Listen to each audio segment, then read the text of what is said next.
Hello everyone, मैं विनय Upadhyay present कर रहा हूँ और हम लोग कर रहे हैं यूपीएससी मिशन 2023 की तैयारी हिंदी मीडियम से। और इस वीडियो के थ्रू हम लोग कवर करेंगे 12 जुलाई 2022 के जो है इम्पॉर्टेंट पॉइंट्स हमारे प्रीलिम्स एग्जाम्स के लिए द हिंदू न्यूज़पेपर से। ये सारे पॉइंट्स देखेंगे। मेरे को उम्मीद है कि आपने जो ये सीरीज मैंने शुरू किया था 1 जून 2022 से लेके और 11 जुलाई 2022 तक के पीछे के सभी वीडियोज़ आपने देख लिए होंगे। ज़रूर देखिए, यहीं से करंट अफेयर्स के क्वेश्चंस आपके एग्जाम में बनेंगे। चलिए शुरू करते हैं इसे। तो आज हम लोग प्रारंभिक परीक्षा हेतु ये सारे तथ्य कवर करेंगे।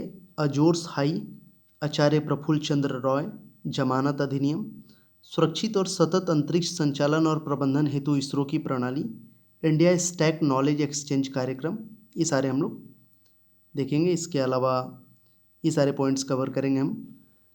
संशोधित वितरण क्षेत्र की योजना, भारत का राष्ट्रीय इंटरनेट एक्सचेंज, कृत्रिम बुद्धिमत्ता आधारित मंदारिन अनुवाद उपकरण और पॉप फेम, ये सारे चर्चा में। तो इनको हम लोग एक बार फटाफट से देख लेते हैं। तो देखते हैं प्रारंभिक परीक्षा हेतु तथ्य। अजोर्स हाई ये क्या है? तो एक अत्यधिक विशाल अजोर्स हाई के परिणाम स्वरूप पश्चिमी भूमध्य सागर में असामान्य रूप से शुष्क स्थिति पैदा हो गई है। अजोर्स हाई एक उपोष्ण कटिबंधीय मौसम की घटना है।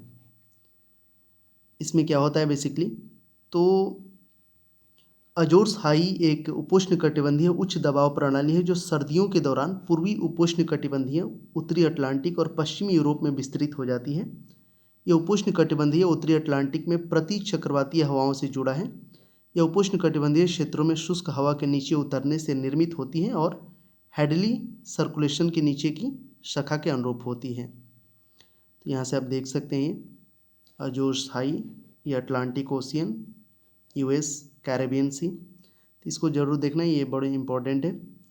ये चर्चा में आचार्य प्रफुल्ल चंद्र रॉय, संस्कृति मंत्रालय द्वारा रसायन विज्ञान विभाग, दिल्ली विश्वविद्यालय और विज्ञान भारती के साथ मिलकर एक रसायनज्ञ और स्वतंत्रता सेनानी के रूप में आचार्य प्रफुल्ल चंद्र रे के योगदान पर 2 दिवसीय अंतर्राष्ट्रीय सम्मेलन का आयोजन किया।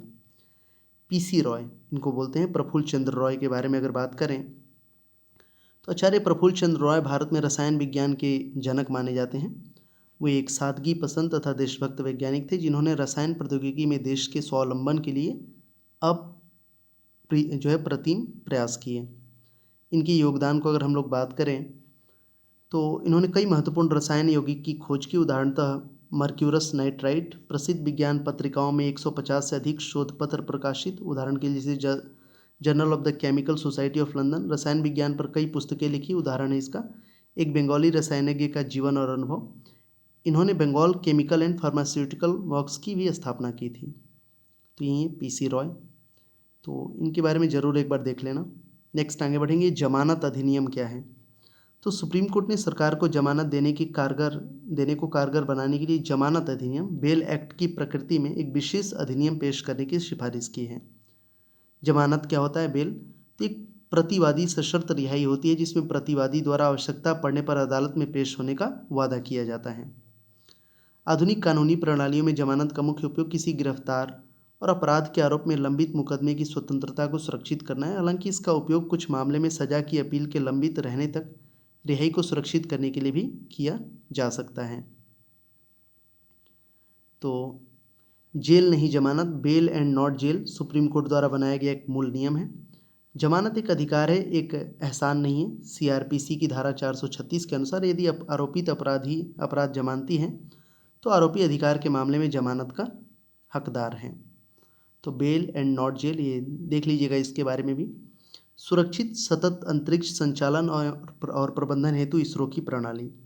तो हाल ही में इसरो ने अंतरिक्ष मलबे को ट्रैक करने और संपत्तियों की सुरक्षा के लिए दुनिया की पहली सुविधा शुरू की है।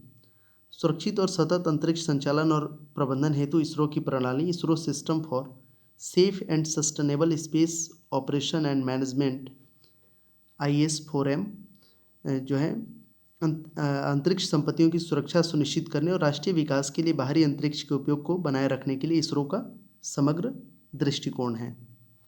तो इसे ज़रूर आप पढ़िएगा एक बार अच्छे से। इसकी आवश्यकता क्यों है?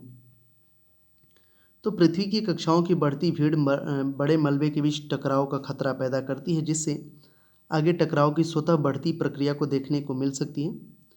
जिसे केसलर सिंड्रोम के रूप में जाना जाता है। संचालित उपग्रह और कक्षीय कचरे आदि की लगातार तेजी से बढ़ती संख्या और टकराने से जुड़े खतरों में से बाह्य अंतरिक्ष में सुरक्षित और टिकाऊ उपयोग के लिए गंभीर खतरा पैदा हुआ है।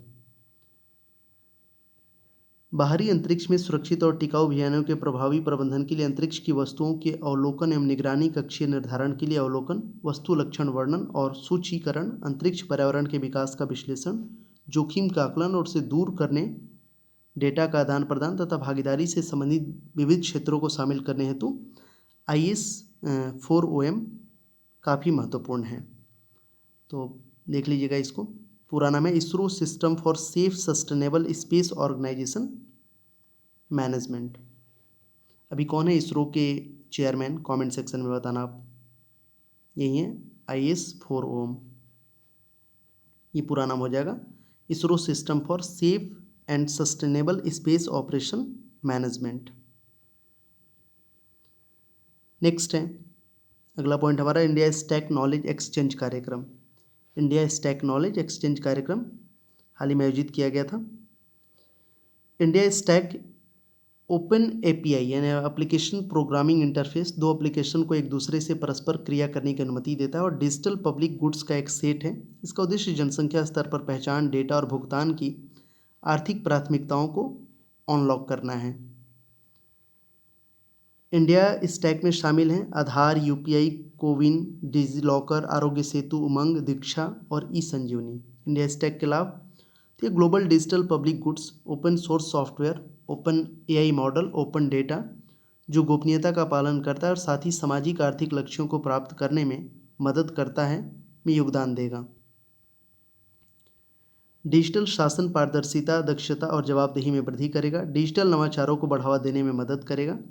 सेवा वितरण की बात करें तो उपस्थिति रहित, कागज रहित और कैशलेस सेवा वितरण। तो ये हो गया 4 technology layer of India stack. Commerce जो है GSTN, क्रेडिट RBI, इन्वेस्टमेंट सेवी, स्किल्स अदर्स। इसको आप देख सकते हो, अच्छे से इसको समझ लेना। ये consent layer, cashless layer, paperless layer, presenceless layer, got it. इसमें सारी चीज़ें आएंगी, जैम, जनधन, आधार, मोबाइल, ये सारी चीज़ें देख लेना, इसको अच्छे से पढ़ लेना। संशोधित वितरक क्षेत्रक योजना क्या है? डिस्कॉम्स को वित्तीय रूप से टिकाऊ बनाने, AT&C हानि 2024-25 तक 12 से 15% तक को कम करने और लागत राजस्व अंतर को कम करने 2024-25 तक शून्य हेतु संशोधित वितरक क्षेत्रक योजना यानी जो है revamped distribution sector scheme RDSS के तहत सहायता प्रदान की जाएगी। अब इस योजना के बारे में अगर बात करें, सुधार आधारित और परिणाम संबंध संशोधित वितरण क्षेत्रक योजना, reforms based and results linked revamped distribution sector scheme 3.03 trillion रुपए के मूल्य की योजना है। इसमें केंद्र की हिस्सेदारी 97,631 करोड़ रुपए है। इसका उद्देश्य डिस्कॉम यानी निजी क्षेत्र के डिस्कॉम को छोड़कर परिचालन क्षमता और वित्तीय स्थिरता में सुधार करना है। योजना के प्रमुख बिंदु की बात करें तो एक सुधार आधारित और परिणाम संबंध योजना है। इस योजना का उद्देश्य निजी क्षेत्र के डिस्कॉम्स के अलावा सभी डिस्कॉम्स विद्युत विभागों की परिचालन क्षमता और वित्तीय स्थिरता में सुधार करना है। इस योजना के तहत आपूर्ति बुनियादी ढांचे सप्लाई इंफ्रास्ट्रक्चर को मजबूत करने के लिए डिस्कॉम्स को सशर्त वित्तीय सहायता प्रदान की जाएगी। यह सहायता पूर्व अर्हता मानदंडों को पूरा करने के साथ साथ डिस्कॉम द्वारा बुनियादी स्तर पर न्यूनतम मानकों को पूरा करने की उपलब्धि पर आधारित होगी। इस योजना के तहत वितरण क्षेत्र में बिजली फीडर से लेकर उपभोक्ता स्तर तक एक अनिवार्य स्मार्ट मीटरिंग इकोसिस्टम शामिल किया गया, जिसमें लगभग 250 मिलियन परिवार शामिल होंगे। यह योजना असंबद्ध फीडरों के लिए फीडर वर्गीकरण हेतु वित्त पोषण पर भी ध्यान केंद्रित करती है। इस योजना में फीडरों के सौरकरण में सिंचाई के लिए दिन में सस्ती निःशुल्क बिजली मिलेगी और किसानों को अतिरिक्त आय होगी। इसका समय रेखा रखा गया 2025-26। अभिसरण एकीकृत विद्युत विकास योजना, integrated power development scheme, Deendayal Upadhyaya Gram Jyoti Yojana और प्रधानमंत्री सहज बिजली हर घर योजना जैसी मौजूदा विद्युत क्षेत्र सुधार योजनाओं को इस अम्ब्रेला कार्यक्रम में विलय कर दिया जाएगा। नोडल इकाई है ग्रामीण विद्युतीकरण निगम और पावर फाइनेंस कॉरपोरेशन। तो यहाँ पे देख सकते हैं पावर सेक्टर रिलेटेड स्कीम्स, ये सब हैं प्रधानमंत्री सहज बिजली हर घर योजना, इसको बोलते हैं Saubhagya, to ensure electrification of all willing household in the country in rural as well as urban areas. Integrated power development scheme IPDS for strengthening of T&C metering and IT enablement. ये सभी योजना है। ये Deendayal Upadhyaya Gram Jyoti Yojana for separation of agriculture and non agriculture feeders in rural areas. Garv Grameen Vidyutikaran app है for monitoring implementation of the electrification schemes. UDAY scheme for operational जो है turn around of discoms. इसके अलावा 4 is in the revised of traffic policy, electricity for all, efficiency to ensure affordable tariffs, environment for sustainable future and ease of doing business. तो important है, इसको आप ज़रूर देखना। भारत का राष्ट्रीय इंटरनेट एक्सचेंज क्या है? तो भारत के राष्ट्रीय इंटरनेट एक्सचेंज की बात करें ने पश्चिम बंगाल में 2 नए इंटरनेट एक्सचेंज पॉइंट स्थापित किए हैं। इंटरनेट एक्सचेंज पॉइंट एक भौतिक स्थान होता है जिसके माध्यम से इंटरनेट सेवा प्रदाता और CDN जैसी इंटरनेट इंफ्रास्ट्रक्चर कंपनियां एक दूसरे से जुड़ती हैं। भारत का राष्ट्रीय इंटरनेट एक्सचेंज कंपनी अधिनियम 2013 की धारा 8 के अंतर्गत एक गैर लाभकारी संगठन है।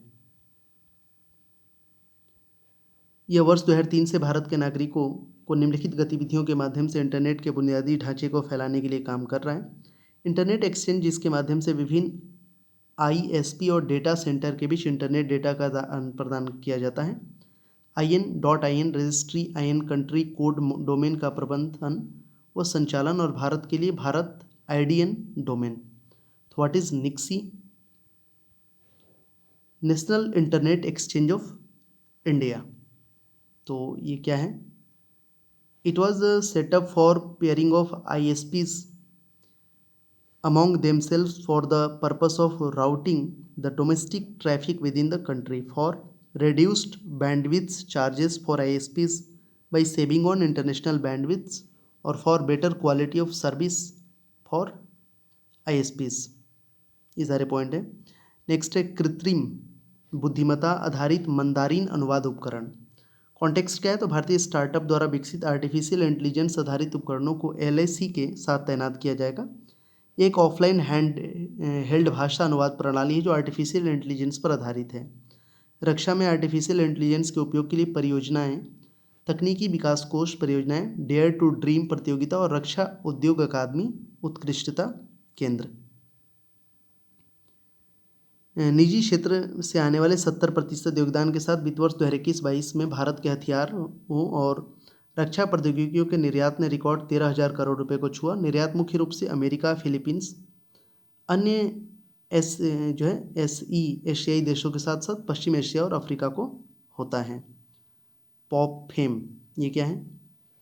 अमेरिका में बैक्टीरिया स्ट्रेप्टोमाइसिस से पॉप फेम नाम का ईंधन विकसित किया गया है। इसका ऊर्जा घनत्व पेट्रोल और अन्य रॉकेट ईंधन से अधिक है और यह अंतरिक्ष ईंधन के लिए आदर्श है।